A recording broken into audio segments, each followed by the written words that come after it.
Hello there. Hopefully many of you will have already seen the second episode of Watchtower in Focus, in which my guests and I talked about case study 54 at the Australian Royal Commission. One of the most interesting elements of case study 54 is that despite having 18 months to implement the recommendations of the Commission, it was literally only with days to go before appearing before the Commission a second time that Watchtower produced for the Commission a child safeguarding policy that implemented some, not all, of the Commission's recommendations. A key thing to note about this policy is that, as alluded to by Watchtower during their testimony, it is based on the UK child safeguarding policy.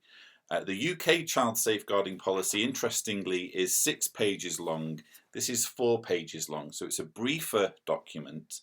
And as I'm going to come to later, the UK child safeguarding policy is not as good as this one. This document is a big improvement on pretty much everything Watchtower has thus far written on the subject of child abuse.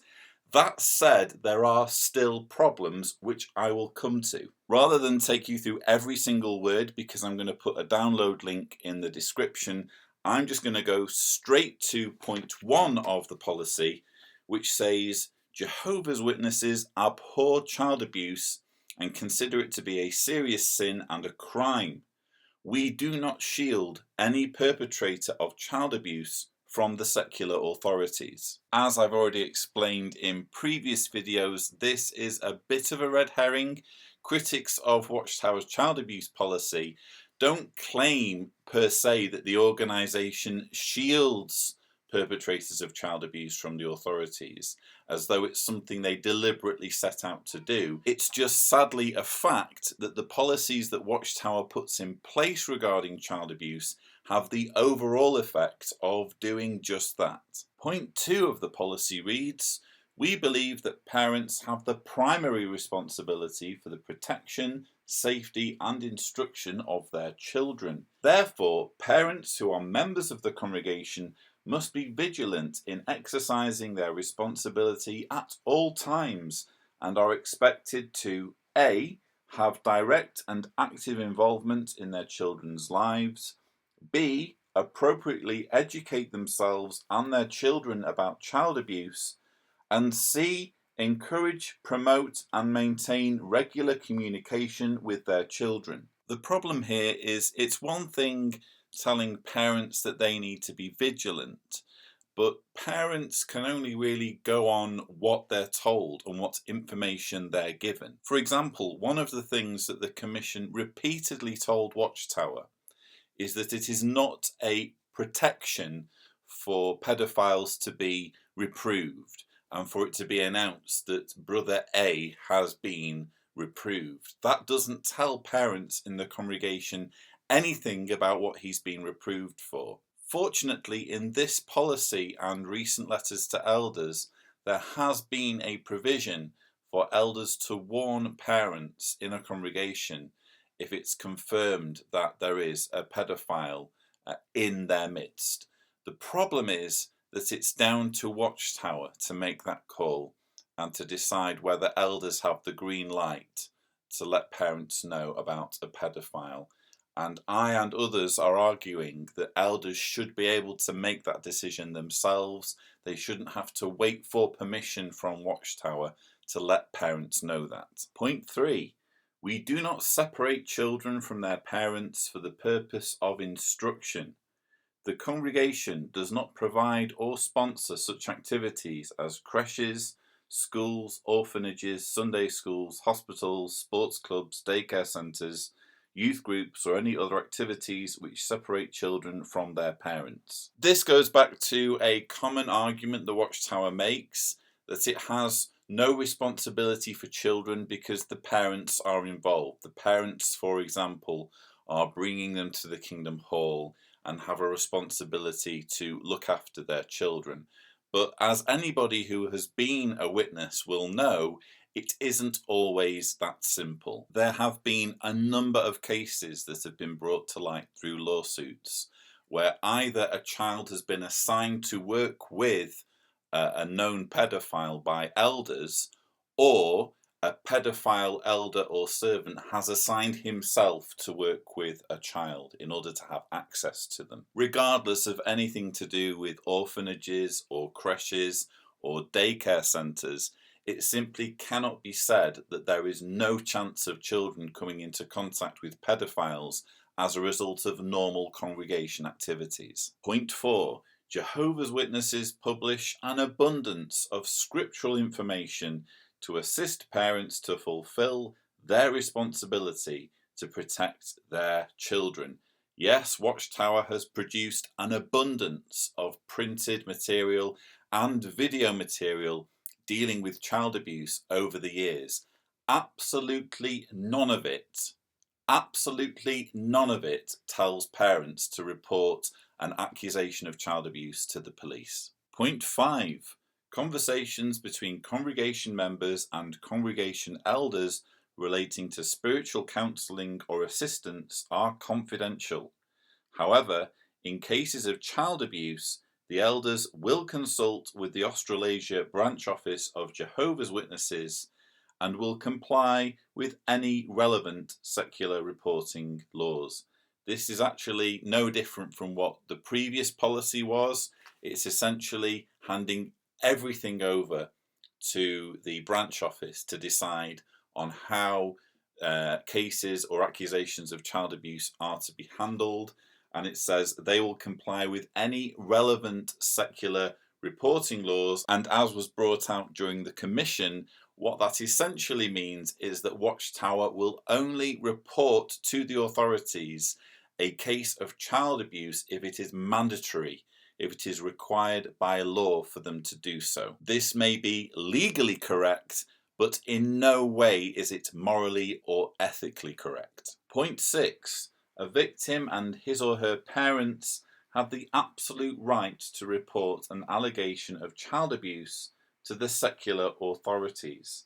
In addition, any congregation member who learns of child abuse may choose to report the matter to the secular authorities. This provision has been around for a while now. It's been a part of official Watchtower policy that parents can actually go to the police and authorities without risking judicial action, because it used to be considered that you could be liable for slander as a Jehovah's Witness if you went to the authorities about child abuse without letting the elders decide whether child abuse had taken place.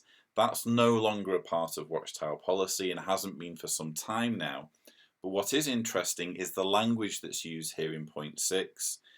It was brought out in the Royal Commission that elders should be encouraging witness parents to go to the police. Instead, we have language like, a victim and his or her parents have the absolute right to report an allegation, and any congregation member who learns of child abuse may choose to report the matter. So no willingness or no enthusiasm to encourage parents or encourage congregation members to report abuse. If you're a witness watching this, you may think that this is just splitting hairs, but in JW culture, this is a big deal. It's repeatedly said in the literature that it's wrong for a Jehovah's Witness to take legal action against his brother, to take his brother to court.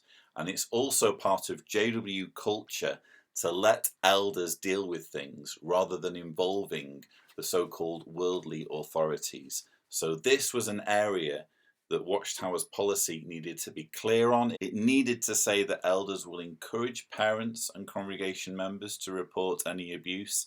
Instead, it merely repeated what's already in Watchtower policy regarding child abuse, namely that congregation members and parents are allowed to report abuse. Point 7. The elders will conduct a scriptural investigation of every allegation of child sexual abuse that involves a member of the congregation. By the way, scriptural investigation is now seems to be the chosen wording. It's gone out of fashion for Watchtower to directly reference the two-witness rule, apparently. in its documentation. So instead it uses the phrase scriptural investigation, just to explain. It continues, they will treat victims of child abuse with compassion, understanding, and kindness. As spiritual and confidential counselors, the elders will carefully listen with empathy when a victim desires to express himself or herself to them. A victim or his or her family may also choose to consult a mental health professional. Now, during our Watchtower in Focus episode, Paul Grundy made the very good observation that it's not actually in Watchtower's interests for abuse victims to go to mental health professionals. Faced with a Jehovah's Witness child abuse victim, a mental health professional is very likely to put two and two together and help steer the survivor toward getting out of the cult. This, I believe, is why Watchtower literature and this child safeguarding policy are standoffish when it comes to the idea of Jehovah's Witnesses seeking outside mental professional help. Point 8 says, as soon as possible, the elders will ensure that an alleged incident of child abuse is reported to the victim's parents. Where the alleged abuser is one of the victim's parents, the elders would report the alleged incident not to the alleged abuser but to the other parent. Well, that's fairly rudimentary advice for any child safeguarding policy. Point 9, if congregation elders learn of an allegation of child abuse in which a child may still be at risk of harm, they will ensure that a report to the police or other appropriate authorities is made immediately. Now, this is quite a groundbreaking thing for Watchtower to include in its child safeguarding policy. And if you compare the UK child safeguarding policy, I think it's point 10 is the equivalent clause in that policy. Nowhere in the UK policy does it say so explicitly that elders will report to the police or other appropriate authorities when an allegation of child abuse comes to light. It's good to see that Watchtower made the needed change that was highlighted by Judge McClellan. He pointed out when Rodney Spinks unveiled this clause in the child safeguarding policy, he pointed out that it originally used the word case when elders learn of a case of child abuse. And he pointed out, well, it should really say allegation. And to Watchtower's credit, they have now changed the clause to refer to allegations of child abuse. The only problem with this point in the child safeguarding policy is that nowhere in Watchtower's official documents for elders and for the service desk at Bethel's, nowhere is this included in the instructions to those who make the decisions on child abuse handling. And don't forget, we've already learned in this document that elders are still to report to the branch office whenever there is a case of child abuse. Nowhere in the documents governing the policies of people in that position are they encouraged to make sure the matter is reported. This leaves the door wide open for confusion and for the left hand not knowing what the right hand is doing, and for the policy not to be implemented in practice. Basically, this is a fantastic clause to have in Watchtower's child safeguarding policy. The only problem is, one, it's not included in the policy higher up in the organisation, and they are the ones that make the final call. And two, why is it only in the Australian child safeguarding policy? Why can't this be a policy that is embraced worldwide? Point 10 is quite long, but it's about child abuse victims not being required to confront their abusers. This is actually something Watchtower has now changed, but it is something that has happened in Watchtower's history. The cases that were brought before the Commission testified to the fact that indeed victims have been required by the elders to face their abusers. And Karen Morgan's case in the UK is another very poignant example of where Watchtower has made the abuse worse by requiring the victim to face the abuser. But it's good that that is no longer the policy for Watchtower. Point 11.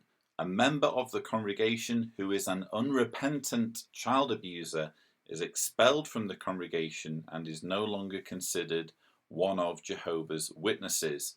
This seemed quite reasonable on the surface, but what it's essentially saying is that a child abuser can be forgiven by the elders. So the elders are in a position to decide that a child molester is repentant and therefore worthy of being forgiven, in which case they are reproved and an announcement is made in front of the congregation giving no hint whatsoever as to what it is this person has been reproved for. Again, this is something that Watchtower has actually pointed to during the course of the commission as serving as a protection for the congregation. And they've been repeatedly reminded that you cannot call it a protection if parents are not informed as to the reasons why the person has been reproved.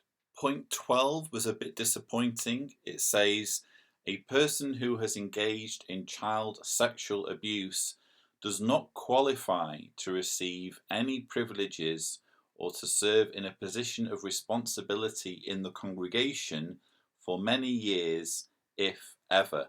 I just feel that was an opportunity, or a wasted opportunity, for Watchtower to be far more emphatic on that front, because a key problem with Watchtower's policy with relation to child abuse has been this whole idea of, if pedophiles can be forgiven, then surely at some point in the future there's nothing stopping them from being elders or servants. And this completely overlooks the fact that in most cases pedophilia is not something that just goes away. There is some progress being made by people who are working with pedophiles and trying to rehabilitate them, but the consensus seems to be that in the majority of cases this is not something that goes away. And with that in mind, there should be an emphatic policy in place whereby it's impossible for someone who has been a pedophile to be in a position of trust in the congregation. There was some progress made in this regard in the August 1st, 2016 letter, where it said, similar language but slightly more emphatic. It said, one who has engaged in child sexual abuse does not qualify to receive any privileges in the congregation for many years, if ever. This includes seemingly minor privileges. Elders should keep in mind what is stated in the January 1st, 1997 Watchtower article, Let Us Abhor What Is Wicked, page 29, paragraph 2. Child sexual abuse reveals an unnatural fleshly weakness. Experience has shown that such an adult may well molest other children. I just felt the August 1st letter was better on this detail, whereas the March 2017 child safeguarding policy leaves things a little bit too open. The door is just slightly ajar in this wording for pedophiles to assume positions of responsibility in the future. Point 13. When a member of the congregation has been found, either by a congregation judicial committee or the secular authorities, to have engaged in child sexual abuse, restrictions will be imposed on the individual's congregation activities.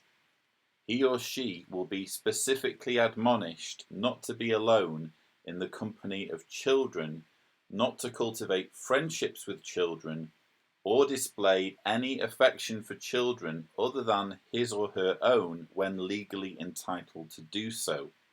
In addition, congregation elders will inform parents of minors within the congregation of the need to monitor their children's interaction with an individual who has engaged in child sexual abuse. This, again, may seem quite reasonable on the surface, and it's certainly a big improvement on the way things were only a few years ago, but there are still a few problems. For example, instructions to elders make it very clear that it's the branch office that decides whether they can warn families in a congregation of the presence of a known pedophile. It makes it sound in this policy as though it's just automatically going to happen, that parents are going to be warned, but in Watchtower's official policy for elders, it's actually the branch office that makes that decision. Then there's this whole thing of pedophiles being warned by the elders not to be around children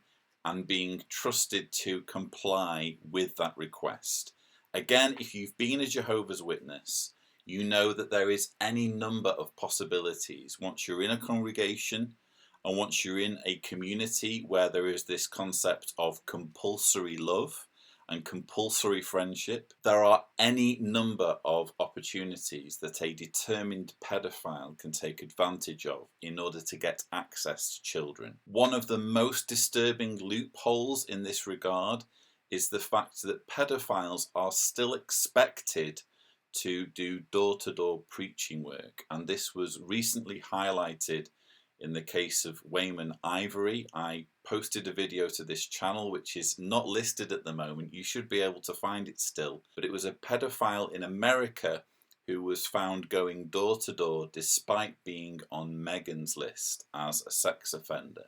So there are documented cases of pedophiles being sent out to people's homes to preach with the full knowledge of the elders. Now, Watchtower will argue that they are accompanied, that there is someone with them at all times.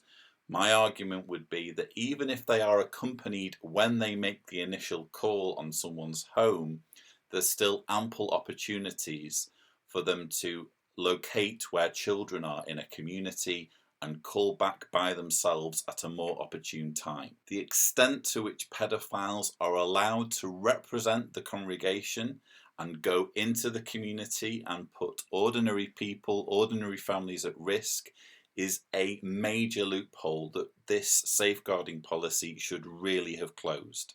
Points 14 to 16 are quite short, so I'll read them all at once. This policy applies to all congregations of Jehovah's Witnesses in Australia. This policy will be monitored for compliance by the Australasia Branch Committee, and this policy will be reviewed by the Australasia Branch Committee at least once every 3 years.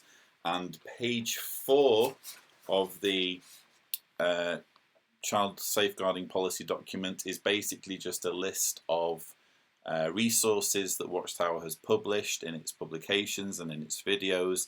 Again, none of which tell parents that they should go to the police. So what can we say in summary? Well, this is an improvement. Particularly point 9, as already mentioned, is a big leap forward in terms of Watchtower understanding the urgency of reporting when it says that if congregation elders learn of an allegation of child abuse in which a child may still be at risk of harm, they will ensure that a report to the police or other appropriate authorities is made immediately.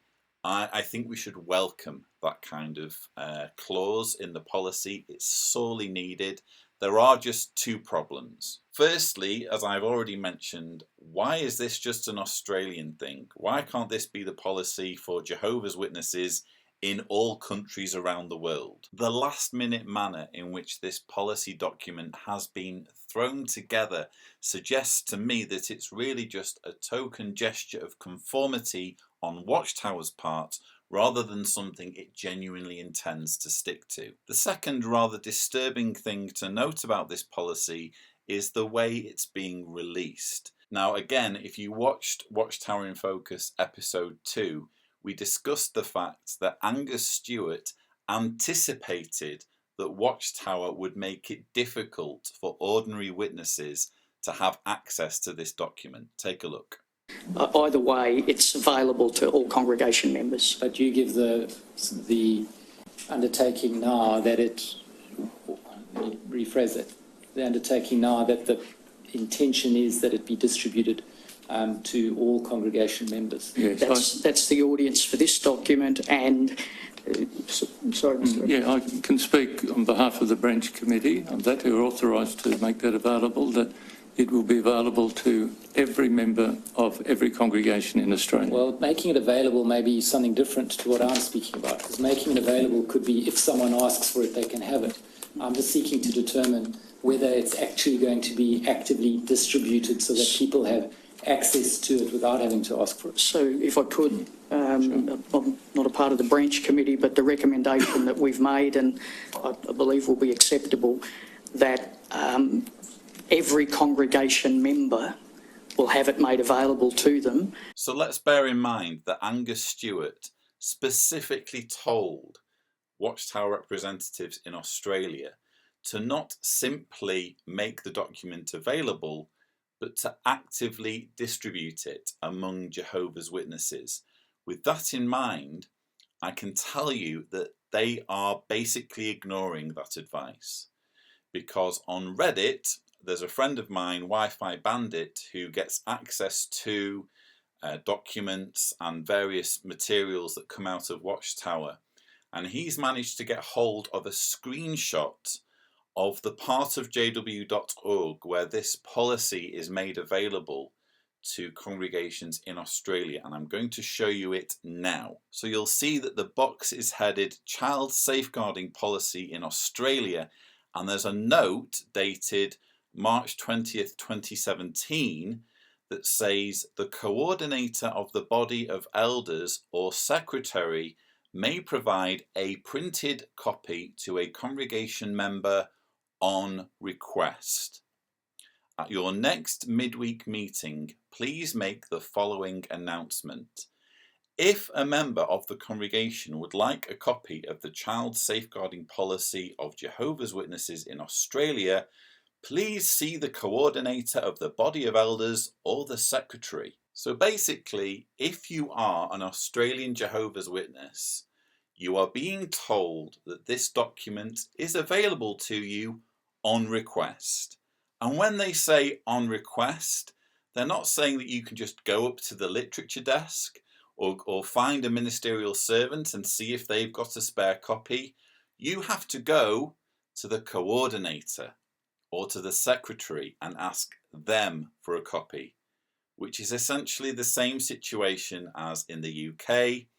And I can tell you, as someone who used to be a Jehovah's Witness, if you go through that process, if you go to your elders and ask for this child safeguarding policy, as innocent as that may seem to an outsider, you would be flagging yourself to the body of elders as a potential troublemaker, somebody who understands that the organisation has a problem in this area and wants to get access to documentation that they really have no business being involved in. That is how this will look. And again, this was anticipated by Angus Stewart, but Watchtower just went right ahead and ignored him. The shabby way the Watchtower has behaved itself in this regard, combined with the way it dragged its feet in producing this safeguarding policy when it had over 18 months to put the recommendations of the Commission into action,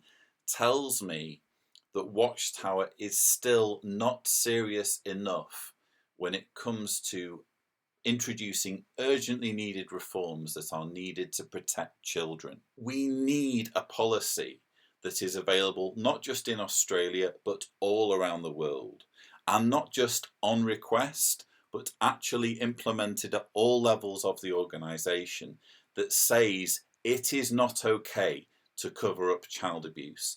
In all cases or in all allegations of child abuse, the police will be brought in and allowed to do their thing, allowed to get the bad guy and put them behind bars. We need a policy that makes it absolutely clear that pedophiles and child molesters are not going to go knocking on doors in the community, putting non-Jehovah's Witnesses and ordinary families who have nothing to do with the congregation at risk. And we need a policy that is emphatic in saying that no child molester, no pedophile will ever have a responsibility of trust in a congregation, and furthermore, that anybody who has managed to get into a position of trust, despite having abused children in the past, will immediately be resigning or stepping down. This policy, as much as it improves on Watchtower's historic approach to child abuse, is basically worth very little so long as it isn't A, implemented everywhere, and B, implemented at all levels of the organisation. As far as I'm concerned, this is really just something that Watchtower has been forced to produce, but doesn't really have its heart in, isn't really motivated to put into action. Bottom line, if you're an elder in Australia and you are faced with an allegation of child abuse, it is not this that you'll be referring to, it's this and the branch office. So those were my thoughts on the Australian child safeguarding policy. Again, I will be putting a link in the description so that you can download it and check it out yourself. If you've enjoyed this video, please don't forget to subscribe for more videos, and as always, thank you for watching.